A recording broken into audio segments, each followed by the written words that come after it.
The ocean is another world, the most unexplored place on Earth, where mind and instinct are intertwined in the oldest forms of life on the planet. Among them are sharks, creatures that have survived the dinosaurs, ice ages, and millions of years of evolution, almost unchanged. We're used to seeing them in movies as ruthless killers, but behind that image lies something much more complex. They are sensitive navigators, strategists, and adapt well. Their intelligence appears in precise decisions, memory for routes, and understanding boundaries rather than play or curiosity. And yet, from time to time, this world collides with the human one. And almost every time, disaster strikes. In this documentary, you will learn everything about sharks, what kinds there are, how evolution has changed them, and what to do if you ever encounter a shark. Let's go.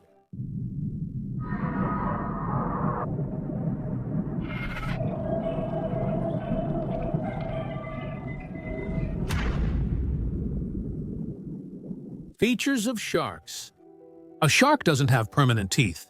Its whole jaw works like a conveyor belt. New teeth grow in the back, gradually move forward, and replace the old ones. In some species, this happens every 2 to 3 weeks. A shark can replace up to 30,000 teeth in its lifetime. This keeps its jaws effective, perfect for a predator that relies on its hunting tool. And the shapes of teeth in different species are surprisingly diverse. The tiger shark has flat, serrated teeth like meat knives. The mako has long, sharp teeth like needles. The hammerhead shark has slanted teeth for quickly grabbing slippery fish. The shark's trick with body temperature is interesting. Most fish are cold-blooded, but some sharks, such as great whites and makos, have muscle blood several degrees warmer than the surrounding water. This is achieved thanks to a special system of blood vessels that retains the heat produced by the muscles. As a result, the shark can hunt even in cold waters, maintaining high speed and power. Sharks are remarkable and highly resistant to infections. Their blood has substances that suppress bacteria and viruses. Wounds heal quickly, leaving no traces. This is one of the most fascinating areas of biomedicine. Scientists are studying how shark immune mechanisms can be used in human medicine. Even shark skin has antimicrobial properties. On its microscopic surface, bacteria simply have nowhere to attach. It's worth talking separately about the shark's eye. It is structured just as well as those of land predators. Most species have a reflective layer called the tapetum, like cats, which lets them see in the dark. Deep-sea sharks can have enormous eyes to catch even the faintest rays of light. And some sharks can close their eyes with a special membrane during an attack to protect their vision from possible damage when colliding with prey. Shark reproduction showcases evolutionary ingenuity, with nearly every reproductive method found among sharks. There are egg-laying sharks. They lay eggs in tough capsules that look like mermaids' purses. There are live-bearing sharks. The embryos develop inside the mother, receiving nourishment through a structure similar to a placenta. And there are ovoviviparous sharks, where the eggs hatch right inside the mother's body, and fully formed young sharks are born. In certain species, embryos begin consuming their siblings in the womb. Essentially, natural selection before birth. Sharks have unique breathing features. Unlike most fish, which actively pump water through their gills, many sharks are forced to swim constantly so that water passes through their gill slits. Stopping for such species means suffocation, but their gills work with fantastic efficiency. They extract up to 80% of the oxygen from the water. Some species migrate for thousands of kilometers. This requires a precise sense of orientation, and sharks really have it. Studies show that they navigate by the Earth's magnetic field using their electrosensory organs as a navigation system. It's like an internal compass that works flawlessly even in the ocean, where there are no landmarks. Biologists conducted an experiment on lemon sharks to see how the animal reacts to electric fields that mimic the electrical trail of a living organism. They placed electrodes in the water that created a weak electric field, and then observed how the shark reacted. Does it approach the field area? And how does it act in the control area without it? And yes, sharks showed sensitivity to very weak electrical signals. In nature, this lets them sense hidden prey buried in sand by detecting muscle and nerve impulses. Sharks behave far more complexly than most believe, They're not mindless killers. As shown in movies, sharks are capable of learning, remembering places and routes,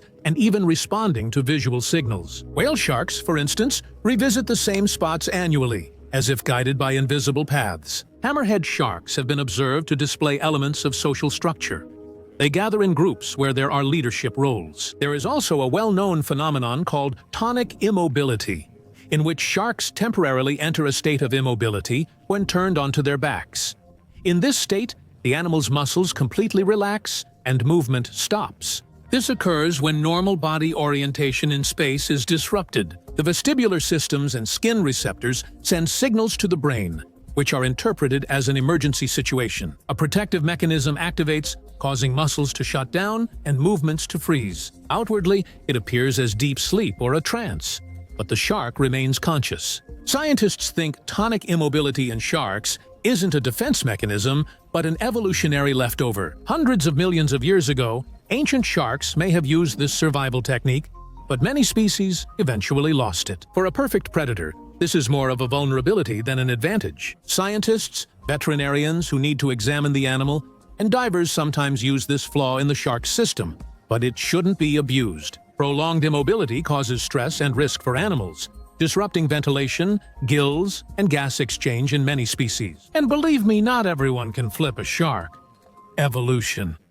Scientists have described about 540 shark species so far, but this number changes as new species, especially deep-sea or small coastal ones, are discovered each year. Sharks are not the most numerous group, but they are one of the oldest. They appeared about 450 million years ago, long before the dinosaurs. This occurred in the Ordovician period, when sea life was just starting to become more complex. They originated from ancient cartilaginous fish, which diverged from bony fish as vertebrates were colonizing the ocean. The very first sharks were much simpler in structure. They had a primitive cartilage skeleton, simple jaws, and did not have well-defined fins. However, even then, they showed features that made sharks some of the most advanced predators on the planet. A flexible spine, efficient sensory organs, and a streamlined body perfectly adapted for hunting. Shark evolution was slow but highly consistent. Their basic features have barely changed over hundreds of millions of years, showing their success in natural selection. During the Devonian period, around 400 million years ago, sharks were already recognizable predators with jaws, teeth, dorsal fins, and fast tails. Meanwhile, their sensory system was developing. Ampullae of Lorenzini are unique electroreceptors in all sharks and rays. They are tiny glandular canals located in the skin, mainly on the snout and around the mouth. Each canal ends in a sensitive sac filled with a gel-like substance and connected to a nerve. These ampullae allow sharks to sense the faintest electric fields produced by the muscles and organs of living creatures. For example, when a fish moves or even just breathes, its body emits microvolt impulses, and a shark can detect them from several meters away, even if the prey is hidden in the sand or completely motionless. The ampullae of Lorenzini help sharks navigate by sensing Earth's electric fields, allowing them to migrate long distances without losing direction. In other words, it's a kind of biological radar, one of the most sensitive sensory organs in the animal world. There is also the lateral line, a special sensory organ found in most fish, including sharks. It has tiny pores and canals running along the body's sides from head to tail. The canals contain sensitive mechanoreceptor cells that detect water vibrations and movements. The lateral line lets sharks sense even tiny vibrations and waves from animals or water movement. For example, when a fish swims nearby, it creates small pressure changes the lateral line can detect. These organs are a major evolutionary advantage, letting sharks detect prey in total darkness and murky water. During the Carboniferous and Permian periods, sharks diversified, with some adapting to the seafloor and others to the open ocean. At that time, primitive forms like Cladocelash emerged, featuring a short snout, small teeth, and no scales. They were fast hunters, but their jaws couldn't extend like modern sharks. In the Permian period, sharks developed larger bodies and stronger teeth, becoming forerunners of modern families. Their cartilaginous skeleton made them lighter and more flexible than bony fish, letting them turn sharply and save energy while swimming. The Permian-Triassic mass extinction wiped out many marine species, but sharks survived and quickly filled the empty ecological niches. An important evolutionary shift happened then. Their bodies streamlined and fins specialized. Pectoral fins stabilized.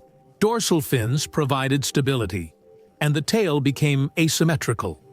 The longer upper lobe gave a strong upward and forward thrust. The heterocircle tail enabled sharks to become excellent swimmers. The jaws also changed.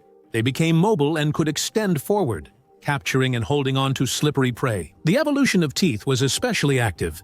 Instead of permanent teeth like many vertebrates, sharks developed a mechanism of continuous replacement. Several rows of teeth grow and move forward, replacing those that have fallen out. This allowed sharks to always have sharp cutting tools, which greatly increased their chances of survival. One of the surviving species was Helicoprion. Its main feature was a spiral of teeth like a circular saw. Scientists debated for a long time about exactly where this spiral was located: in the mouth, on the jaw, or deeper in the throat. Modern reconstructions show that the tooth saw was located on the lower jaw and helped Helicoprion pull prey into its mouth, like a meat grinder. The fish could reach up to 7 meters in length and weigh up to 450 kilograms. It ate soft-bodied animals like fish and mollusks. In the Mesozoic era, about 200 to 100 million years ago, sharks reached a high degree of diversity. Groups appeared that gave rise to modern families. Some species adapted to a slow, bottom-dwelling lifestyle, while others adapted to active pelagic hunting. Large forms emerged then, including ancestors of giant sharks like Megalodon. Megalodon likely grew over 15 meters long and dominated marine ecosystems. Its massive 18-centimeter teeth reveal how advanced the shark's jaw evolution was. As the oceans cooled and the food base changed, large species vanished, while smaller adaptable ones survived. Sharks' sensory systems evolved, with their sense of smell becoming so refined they can detect even a trace of blood at a concentration of 1 drop per million parts of water. The ampullae of Lorenzini evolved further, enabling sharks to detect the electric fields of living organisms, even the heartbeat of a fish buried in the sand. The eyes also adapted to different lighting conditions. Deep-sea species developed huge pupils and reflective layers in their retinas, just like cats. Some species evolved bioluminescent organs that aid camouflage and communication in darkness. Modern sharks represent the pinnacle of long evolutionary adaptation. Their skeleton remains cartilaginous, which makes their bodies light but still strong. Scales made of dentine placoids act as armor and reduce water resistance. Even a shark's swimming is efficient. The wave-like movement of its body minimizes turbulence, and its muscles work almost continuously, thanks to the special structure of its myomeres. Their reproductive strategies evolved over millions of years of selection, from ovoviviparity to viviparity with a placenta-like connection. This helped their offspring survive even in unstable ocean conditions.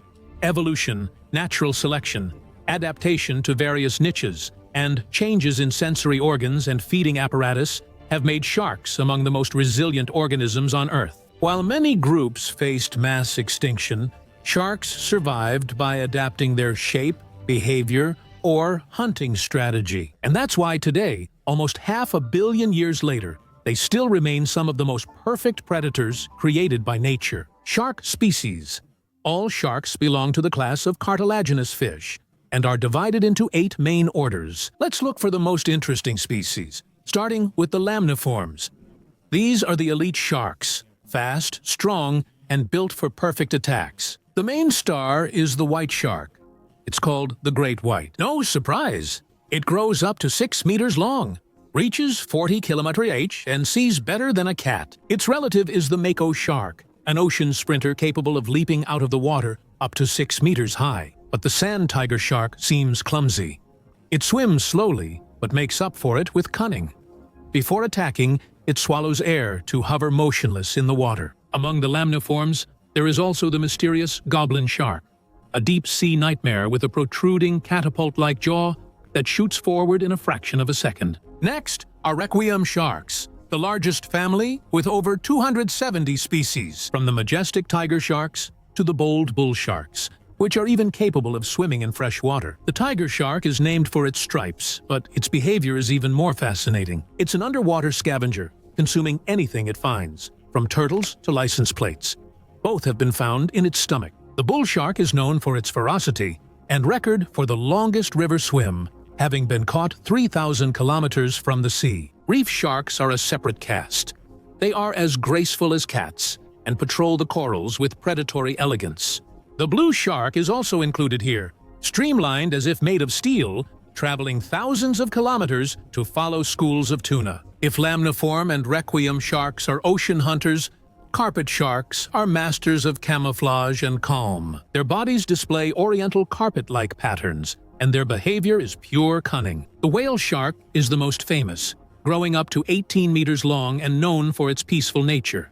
It filters plankton with a mouth wider than a person is tall. Other carpet sharks, such as the sawtail or wobbegong, rest on the bottom, blend in with the sand, and wait for prey to approach. When this happens, there's a flash, a strike, and then calm again. And now, the deep sea shadows of the squaliforms order. Here, sharks experience time differently. The Greenland shark, for instance, can live over 400 years. It is the oldest known vertebrate. It grows about a centimeter per year, and its meat is poisonous to humans unless treated. Other spiny dogfish have back spines and glowing organs. Bioluminescence lets them blend into shimmering water, hiding from predators. Next comes the order Hexantiforms. These are living fossils. Modern sharks have 5 gill slits, but these have 6 or 7, like their pre-dinosaur ancestors. They are slow, massive, and look more like relic monsters. The 6-gill shark is the most well-known, living at depths up to 2 kilometers. Its powerful body and large eyes seem to say, "I've seen it all." Sometimes these sharks come closer to the surface at night, like ghosts from the Mesozoic era. There are also some very unusual representatives. The order Heterodontiforms, they have different types of teeth.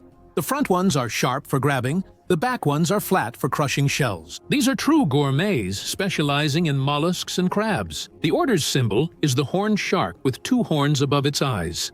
It's harmless, nocturnal, and prefers living in caves, like a homebody. Though small, it resembles a cartoon character weary of underwater life. Sharks from the saw shark order are probably the most bizarre creation of shark evolution. Their snout is turned into a long saw covered with teeth.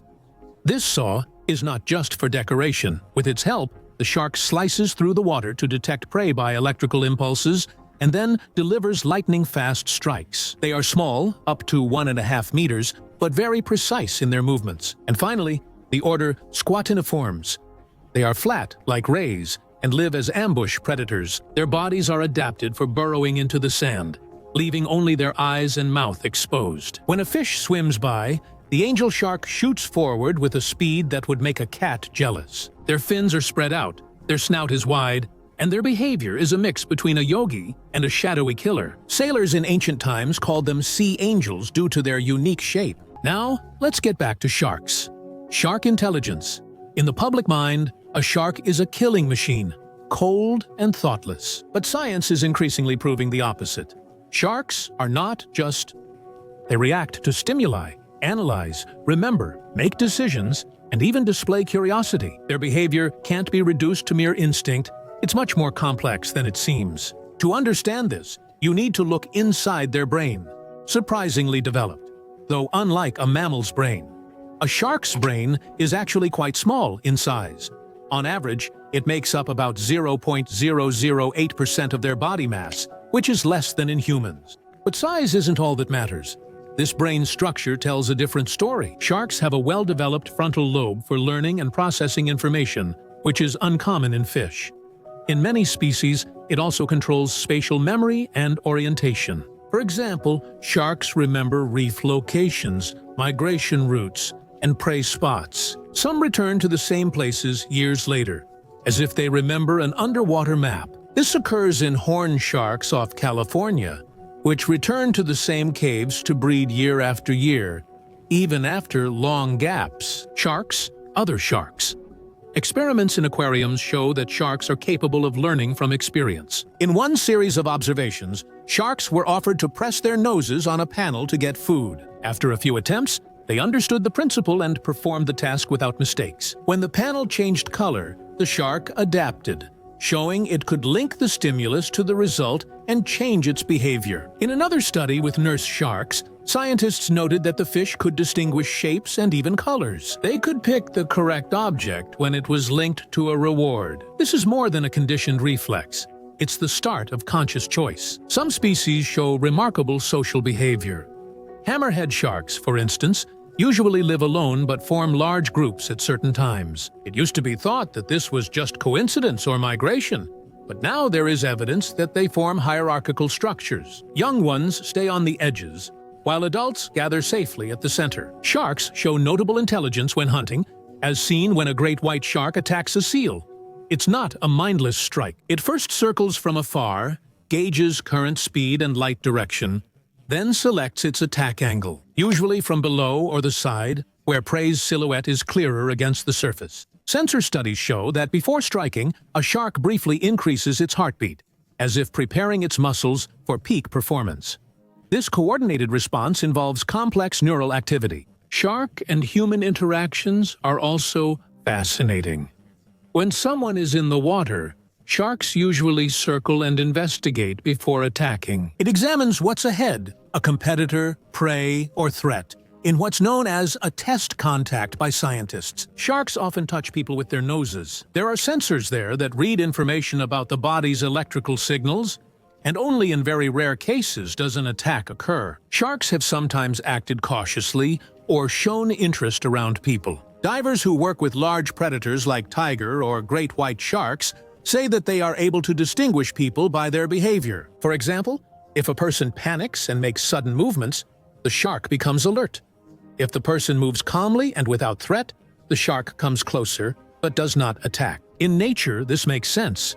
Calmness signals no danger or prey. A South African researcher began observing a particular tiger shark, naming her Emma. She regularly returned to the research area and allowed people to get so close that a person could put their hand on her back. Cases of recognizing people happened repeatedly. Giant whale sharks often come to the same divers in the Philippines and Mexico. Researchers believe that these sharks remember the shape of the body and a person's movements, associating them with safety. Sharks' intelligence is evident in their ability to navigate the ocean as accurately as birds or dolphins. At first, sharks may appear to drift with currents, but recent research shows this is entirely incorrect.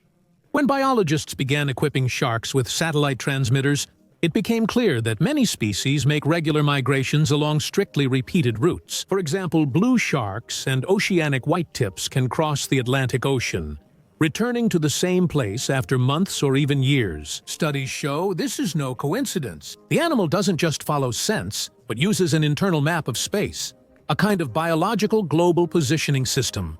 A shark's brain isn't structured like a mammal's, but it has parts that function like the hippocampus, which handles memory and spatial orientation in humans. These areas are especially developed in shark species that make long migrations, for example, in mako or blue sharks. This gave researchers reason to believe that they have neural maps where information about directions, magnetic fields, and route features is stored.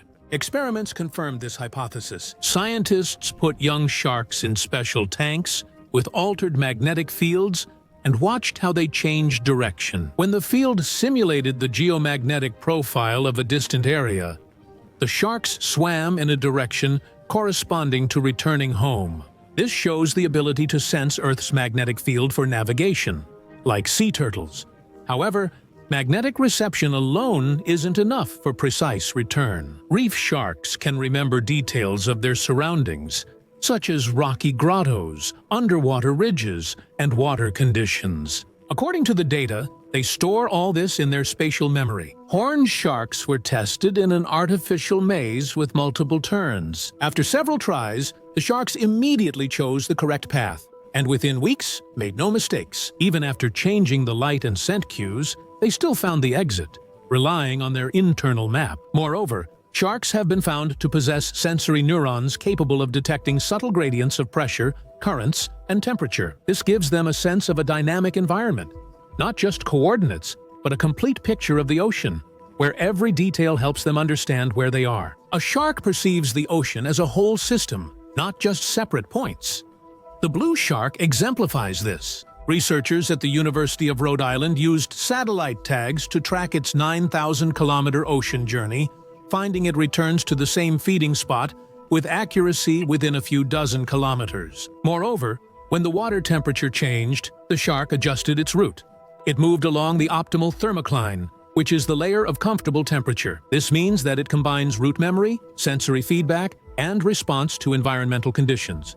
In other words, it uses a real spatial thinking algorithm. Evidence suggests sharks can learn routes from one another. Young individuals follow adults in their early years and seem to remember the route. Otherwise, their migration stability can't be explained. This is a collective form of information transfer, similar to cultural behavior in whales or birds.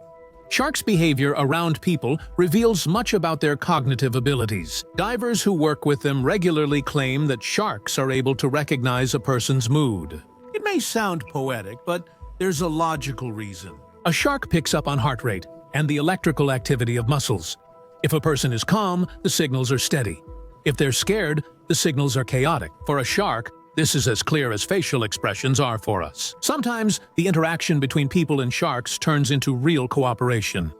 On Pacific Islands, people say sharks follow boats, not to attack, but to eat discarded fish. Some sharks follow boats for weeks. Even shark attacks, if you look at them closely, often indicate not aggression, but a mistake in judgment. Great white sharks attack because surfers' silhouettes from above look like seals. After the first bite, it usually lets go, realizing the victim isn't right. Today, sharks are increasingly studied in cognitive ethology, the science of animal thinking. Scientists call them the minds of the ocean, not in human-like intelligence, but in adaptability and decision-making. Their brain, though unlike a human's, can compute, analyze, and do basic planning. In some countries, people and sharks are learning to coexist. Neutral contact programs are underway in Hawaii and the Bahamas. Divers enter the water near sharks without feeding or scaring them, just staying close. Sharks slowly start seeing humans as part of their world. They swim closer, observe, and sometimes pass by, making eye contact that feels meaningful. Maybe it's curiosity, or just noticing something new. But it's not indifference or fear anymore. But on the other hand, shark hunting.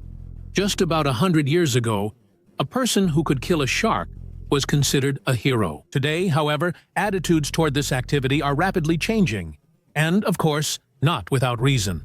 In the past, shark hunting was more of a competition, or simply a matter of survival. Fishermen killed sharks that got caught in their nets, or posed a threat to their catch, and in coastal villages, shark meat and fat were used for food and lighting. In Hawaii and the Philippines, shark teeth were used for tools and jewelry, symbolizing strength. But everything changed in the 20th century. Industrial fishing transformed sharks from feared predators into valuable commodities.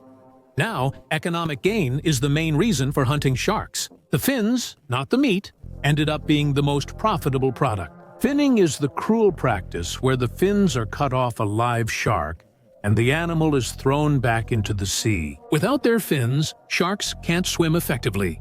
They sink to the bottom of the ocean, die from suffocation, or become prey for other fish. Usually, death comes to these sea predators within just a few hours. Finning is seen as cruel, causing mass shark deaths and harming the ecosystem. These fins are used to make the famous shark fin soup, a prestigious and expensive dish, especially in China and Singapore. A kilogram of dried fins costs $400 $1,000, while soup servings cost $100-300 in Hong Kong or Beijing restaurants. Despite growing public pressure, demand still exists. Shark meat is cheaper, but it is also actively traded. In Japan, Indonesia, Peru, and especially Iceland or Norway, it is eaten under various names. For example, Iceland is known for hakarl, a fermented delicacy made from Greenland shark. The meat is soaked and dried to remove the toxic organic compound trimethylamine, which makes the meat poisonous when fresh. In Portugal, there are dishes made from the shark called queso. That's what they call the small sharks that are eaten. Sometimes you can find shark soup in restaurants. There are dishes with baked or boiled shark, but they are very rare. However, Most shark meat in the world is not sold under its real name.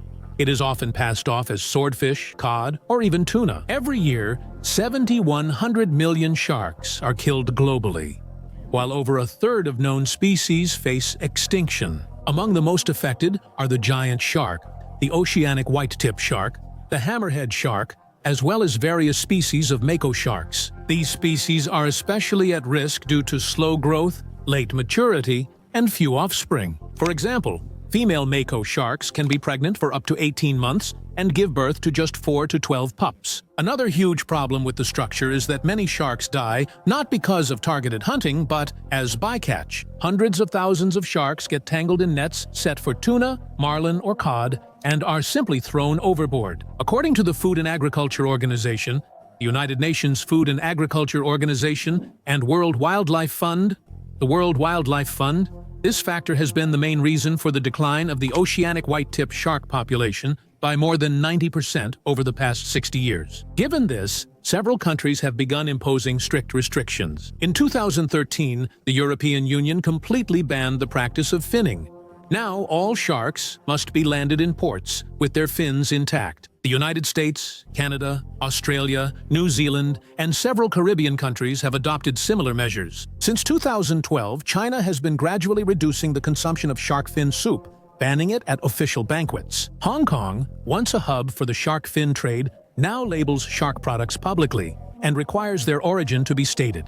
However, bans do not always work. In Indonesia, Sri Lanka, and Yemen, large illegal markets still operate, trading in dried fins and meat. On some African coasts, like Somalia and Mozambique, shark fins are used as currency to pay for fuel or fishing gear. And even in the Maldives, where hunting has been banned since 2010, poachers still use night traps. However, attitudes toward sharks are shifting as scientists and divers highlight their vital role in marine ecosystems. They control other species' populations, stopping weak and sick individuals from spreading disease. Removing sharks from the food chain has caused disasters, like a surge in rays in the Atlantic that wiped out whole scallop and rare crab populations. In many countries, sharks are now protected and attract tourists instead of being hunted. Shark fishing is entirely banned in reserves in the Bahamas, Fiji, and the Maldives. What if a shark attacks?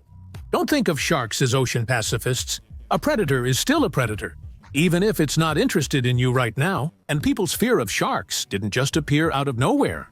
The modern human fear of sharks, which became ingrained through culture, originated in 1916. That summer, 5 people were attacked off the coast of New Jersey. 4 of them died, and 1 survived. These incidents inspired Robert Bloom to create images that influenced American horror films from the 1910s onward. For the modern layperson, it is precisely these kinds of films that shape the fear of killers in the ocean. Another high-profile case involves the wreck of the cruiser Indianapolis at the end of World War II. The massive cruiser, built in 1931, was as long as 2 football fields. During World War II, it established itself as one of the most formidable United States warships, which, in a remarkable way, managed to dodge Japanese attacks. It's no surprise that it was entrusted with the mission. In summer 1945, the Indianapolis carried a top-secret cargo. Captain Charles Butler McVeigh didn't know what the cargo was. He only learned about the destination while at sea. They were heading to Tinian Island to deliver the core for the atomic bomb Little Boy, which the Americans dropped on Hiroshima on August 6th. When the cargo was delivered, Captain McVeigh breathed a sigh of relief. But he didn't know yet that the most terrifying chapter in his life and the life of his ship was still ahead, one that some might rightfully consider a curse. Indianapolis received orders to head to Guam, and then to the Philippine island of Leyte. To sail, he had to follow a strictly defined route to avoid running into enemy submarines. But Captain McVeigh decided to ignore this point, hoping for luck. Additionally, there was no information on Japanese submarine activity in this area. There may not have been any data, but, as it turned out, there was a submarine. On July 29, 1945, at around 11 o'clock, post-meridium, the Japanese submarine I-58 attacked the cruiser from a distance of 4 miles. 1 minute and 10 seconds later, a powerful explosion thundered. The torpedo destroyed the engine room of the Indianapolis, killing the crew members who were there. They drew the lucky ticket. But what followed was something you'd never wish on anyone. From the nature of the damage, it was clear that the cruiser had only a few minutes left to stay afloat. The radio transmitter was out of order, and the crew was unable to send a distress signal.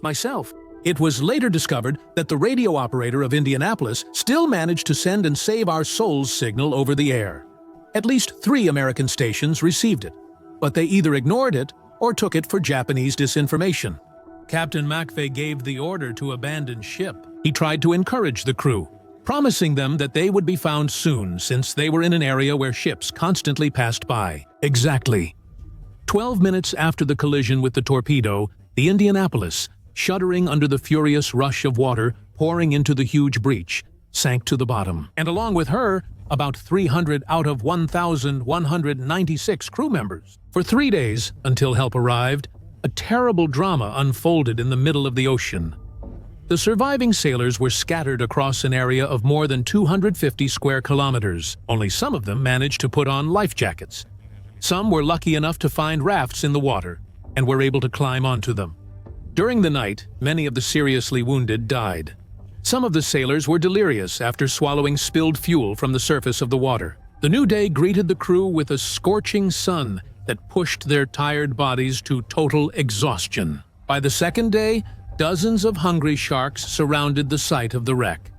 At first, their victims were the dead crew members, whom they tore apart. The blood mixed with seawater attracted more and more predators. The survivors huddled together, and a ring of fins closed in around them. Of 80 people, only 17 survived until morning. And despite all this, the surviving veterans recall that the sharks were not the most terrifying ordeal they had to face in the waters of the Philippine Sea. The sailors died from dehydration, hypothermia, and insanity. I saw several people die from shark attacks, recalls 89-year-old Dick Tellen. He also noted that 2 or 3 times more people died from drinking seawater. After 3 days, people wearing life jackets began to sink. The jackets were made from kapok fibers and could only provide buoyancy for 48 hours.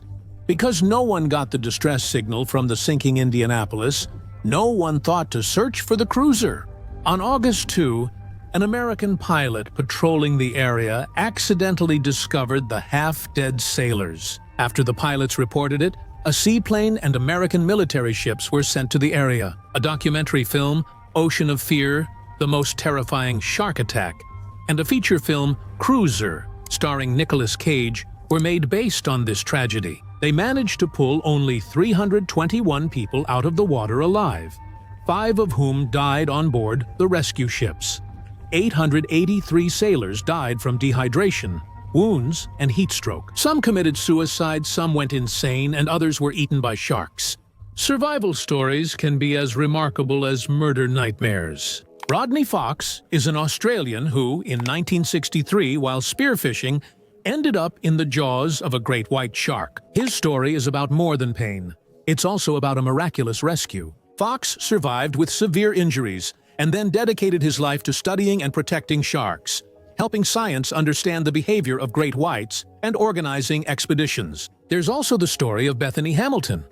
In 2003, a 13-year-old surfer in Hawaii, she was attacked by a tiger shark and lost her left arm. She suffered a severe injury, endured a lengthy recovery, and made an unexpected return to professional sports. Just a month later, Bethany was back on her board and later became a professional surfer, a public figure, and a video creator. Television broadcasts and the film Soul Surfer provide a detailed account of both the moment of the attack and the path to recovery. And this is the case with Mick Fanning in 2015, during the final of the professional J-Bay Open tournament in South Africa. The camera was broadcasting live when a large shark appeared next to the surfer, lunged, flipped the board, and then attacked. During the video, Fanning pushed the shark away. Rescuers quickly arrived, and the surfer survived without serious injuries. The footage shocked everyone, as the attack was captured live by a television camera. Millions of people saw what happens during such incidents, and how quickly the rescue services respond. Journalists and experts then closely analyzed the footage. The shark probably mistook the silhouette for a seal. Fanning's own reaction, kicking and trying to stay in control, was recognized as a smart survival tactic. There are less famous but equally terrifying cases. A series of attacks happened near Réunion Island in the Indian Ocean. Over the past few decades, there has been an increase in attacks on surfers and swimmers there, which led to local bans on swimming and heated discussions in scientific circles. Why are encounters rising in this region? Studies link this to changes in fish migration routes, tourism, changes in coastal infrastructure, and a decrease in the shark's usual prey, which alters their behavior and forces them to come closer to shore in search of food. Many materials and investigations exist on these incidents. They show that there is no single cause, and that the conflict between humans and sharks often intensifies precisely because of changes in the ecosystem. Well, what can I say? Commercial fishing practices, dumping of waste, and feeding fish from boats change shark behavior, making them more cautious and more likely to come into contact with humans. Most scary stories are an inevitable companion to the long history of the relationship between people and the ocean. What happens when we enter a place with different rules? Studies and reports, including investigations of high-profile attacks, stress that incidents can be reduced through public education, activity monitoring during certain times, and protecting natural fish populations. What should you do if you encounter a shark in shallow water while vacationing in Egypt? You can watch how a professional diver behaves. The first thing he does, of course, is remain absolutely calm. Sudden movements, splashing, or hurried swimming can trigger sharks. Panicking and waving arms or legs signals to a shark that wounded prey is close. That's why rule number 1 is not to panic, not to hit the water, and not to try to run away quickly. Divers learn to slow down as much as possible. They try not to turn their backs to the shark, and always keep it in sight. Many shark species, especially great white, tiger, and bull sharks, usually attack from the blind spot. When the shark knows it's been spotted, it's less likely to attack, since surprise is its main advantage. That's why professionals always keep track of where they're looking. Sharks turn their bodies to stay facing her, and if there are several sharks, they try to position themselves near a reef or other cover to prevent attacks from behind. Another important point is body position. Experienced swimmers know standing upright makes a person look less like prey, while lying horizontally resembles a seal or fish. When you encounter a shark, stay vertical, keep your arms and legs together, and avoid creating silhouettes that attract attention. Divers also watch the shark's body language. When the animal shifts from calm to tense, it's obvious.